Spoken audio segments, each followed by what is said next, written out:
Good morning, MegaPodlings. It is a beautiful Sunday. Look at that fountain. Isn't that a nice fountain? I always like that fountain. I like looking for turtles in that fountain in the spring and summer. Haven't seen many this year, but it's always nice when I see a little turtle swimming around in there. It is the Sunday of San Diego Comic-Con weekend. And there has been a lot of cool news coming out of San Diego Comic-Con. I'm not there. I'm still in the Philadelphia region, so I'm missing out.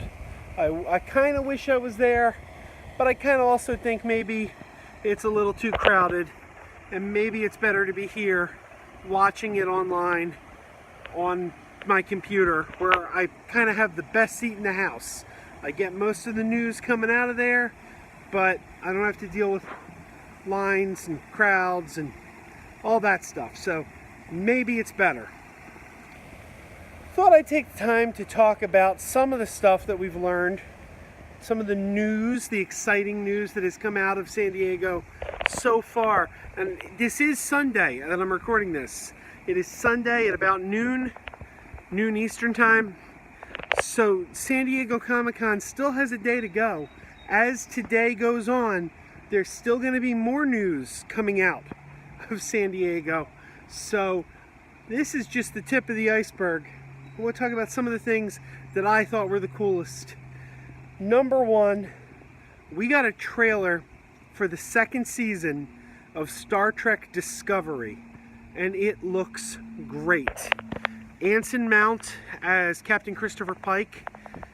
They got a new. The uniform looks that he's wearing looks very, very reminiscent of the original series, but modernized just enough to not make it look silly and out of place on a 2018 show. They did a great job there. It looks like Christopher Pike is going to be the captain of Discovery this year, because in the trailer he says he's been assigned to take command of Discovery. Last year, the Captain Lorca, he was gone by the finale. I don't want to give spoilers in case you haven't seen season 1, but Captain Lorca, captain of Discovery in season 1, was gone by the finale, and the season ended with them being called back to meet their new captain, and on the way they were intercepted by Enterprise, and that's kind of where we left it. So now in this trailer we find out Captain Pike has been assigned as the new captain of Discovery. So that begs the question, who's captaining the Enterprise? I'm assuming this is only a temporary thing, because Pike eventually goes back to the Enterprise, right? There was no captain of the Enterprise between Pike and Kirk, so Pike is going to have to retake command of the Enterprise at some point. Trailer looks great. The spirit, the ghost, if you will, of Spock permeates it. Spock is not there. They say in the trailer Spock has taken a leave, but they mention him. They talk about how he's connected to what's going on. Obviously, we're going to meet young Spock this season. And by young Spock, I mean Spock as a child. Jonathan Frakes has already confirmed that. He directed the episode. But we're going to see a flashback to Spock and Michael Burnham's upbringing and them growing up together. Will we see adult Spock? I don't know. If we do, I seriously hope it's Zachary Quinto, as the only actor who actually has the blessing of Leonard Nimoy, who passed the torch to him. He should play the role. And I've heard people say, no. The Kelvin timeline and the Prime timeline must be kept separate. But that is, quite frankly, I think, a ridiculous statement, in my opinion, because the Kelvin timeline and the Prime timeline, it's the same people. It's the same people. For example, when Spock went down to the planet where he met Kirk, Chris Pine's Kirk, in the 2011 film, he recognized him as Kirk. He looked at him and he said, "Hey, you're James T. Kirk." That indicates that Chris Pine, in the continuity of Star Trek, looks like William Shatner. It doesn't look that way to us, the audience, because to us it's representation of the story. But to the characters on screen, there's no distinction. Otherwise, Spock wouldn't have known who he was. So Quinto should be young Spock in both versions, Prime and Kelvin. And the people who don't like the Kelvin timeline movies, usually their issue is with storytelling, writing, directing. I've heard nobody say the actors are bad. Maybe some people think the actors are bad. I don't know. I haven't heard them say that, though. So I think they'd be making a mistake not to try really hard to get Quinto. Now, if Quinto turns him down, what are you going to do? But I'm jumping ahead. We don't even know that adult Spock is going to show up. I'm assuming he will, but we don't know that. I'm really excited to see this season, though. January is a long way off, and I'm ready for more disco. So it's a heck of a trailer. If you haven't seen it, look up the trailer for Star Trek Discovery Season 2. It looks really, really good. Other thing I want to talk about is the DC panel. There is trailers now for 2 new DC movies coming out in 2019. Well, 2018 too. December, Aquaman. And in April of 2019, Shazam. I was very excited to see both of these trailers. I was looking forward to them both. I'm expecting both of them to be terrific movies. There's a lot of people out there who are DC fanboys. They just love DC Comics. They hate Marvel. There's a lot of people out there that are Marvel fanboys. They hate DC Comics. I am neither. I am a comic book fanboy. I am a superhero fanboy. And I just like comics and superheroes, and I like movies that are well made. So if you make a well made, good superhero movie, I don't care who the publisher was for the original comic. I'm just happy that we're getting a good movie. And I like some of the Marvel movies, I like some of the DC movies, and I do not discriminate. The only thing I discriminate against is a bad movie. I don't want to see a bad movie. Now, Aquaman, being directed by James Wan, I expected to be really, really good because James Wan is a really, really good director. I've been expecting great things there.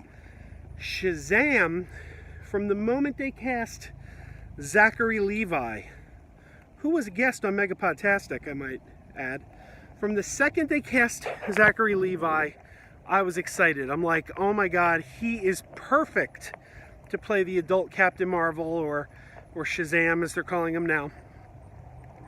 I was on board with that casting totally. Then set photos started coming out. We started seeing leaked set photos of the costume, and he just looked amazing. Amazing in the Shazam costume. It looked like he came right off the page. It was so comic accurate, so perfect. So since those set photos started showing up, Shazam has been easily my most anticipated film of 2019. It is the 2019 movie I am the most excited to see. Now, we have seen trailers for both of these movies. Let's start with Aquaman. It looks good. It looks very good. It's what I expected. I'm excited. It looks like it's going to be a lot of fun. I don't know what more to say. I really like the trailer. December 21st, can't get here quick enough. I'm ready for Aquaman. I'm ready to have a good time. I think all the naysayers who don't like the DC movies are about to do a quick turn because Aquaman and Shazam are going to change a lot of minds, I think. Aquaman looks like it's going to be a blast. Now let's talk Shazam. If Aquaman looks good, Shazam looks incredible. It looks funny. It looks endearing. It looks like it's a movie that's got heart. There's nothing bad about this trailer. The costume looks great. The tone is perfect. Captain Marvel is a kid in an adult's body. And Zachary Levi is pulling that off in this trailer to perfection. I see a lot of negativity on the internet. You go on the internet, A lot of people complaining, this sucks, that sucks, the other thing sucks. People get very, very negative. I do it myself. I did a video recently where I said I don't think the new She-Ra looks good. And it pains me to do that because I want the new She-Ra to look good. As a He-Man She-Ra fan, I want to be excited for that property. So it saddens me that I'm not. But yeah, even I have to say negative things sometimes because you're not going to like everything. Nobody's going to like everything. But the internet seems to be overwhelmingly negative. And like even the Shazam, I mentioned the set photos. When those set photos came out, it looked incredible. Yeah, that was Captain Marvel. Captain Marvel come to life. He looked perfect. And there were all these negative comments of people saying the costume looks terrible, looks terrible. I'm like, looks terrible? What are these people looking at? That's Captain Marvel. That's what he looks like. But people were naysaying and being, I don't like it, I don't like it. I didn't get it. I did not understand where this was coming from, but it was out there. And it makes me so happy to see that when that Shazam trailer posted, all I have seen has been people praising it. People are saying, my God, this looks fun. This looks terrific. I can't wait to see this. I've seen no negativity about that trailer, which in this day and age is kind of astounding. So I'm happy. I think Shazam is going to be a huge hit. Aquaman I worry about. I think it's going to be a good movie. But a good movie is not always a hit. Sometimes a movie is great, but people don't go to the theater to see it. Justice League's a perfect example. I love Justice League, so good, and it didn't perform at the box office. I've always said the reason Justice League did not perform well at the box office was it was a repudiation on Batman v Superman and Man of Steel. People didn't like Man of Steel. They said, all right, we'll give this another shot. They went and saw Batman v Superman. They did not like Batman v Superman. Justice League comes out. It's kind of the third film, even though Joss Whedon was very, very heavily involved in Justice League, it still was credited as directed by Zack Snyder, though I don't think he had much to do with the final product. And it's a better film for it, by the way. People assumed, oh, this is more of the same. Did not go to the theater to see it. And they were wrong. It was not more of the same. It was a tremendous movie. But because of the last two films they didn't like, they did not go see this one. My fear is the same thing might happen to Aquaman. Aquaman made his first real appearance in Justice League, a movie that not a lot of people saw, and that is connected to Man of Steel and Batman v Superman, two movies people do not like. And I'm afraid people are going to see the trailer for Aquaman and just say, it's more of the same. I skipped Justice League. I'm not seeing this one either. And that would be a mistake, because this is James Wan. James Wan's a tremendous director. He has had nothing to do with those other movies. You didn't like those movies? That's okay. This movie is not made by the same people who made those movies. But my fear is people are going to lump them together, as people tend to do. It's Solo and The Last Jedi. Different people made Solo than made The Last Jedi, but people who did not like The Last Jedi said, I'm not seeing Solo. It doesn't make sense because A and B are not made by the same people, but they lumped them together. So I'm a little afraid that could happen with Aquaman. Also, Jason Momoa has not exactly proven himself to be a box office draw. Remember his Conan remake? That was a bomb. Nobody went to see that.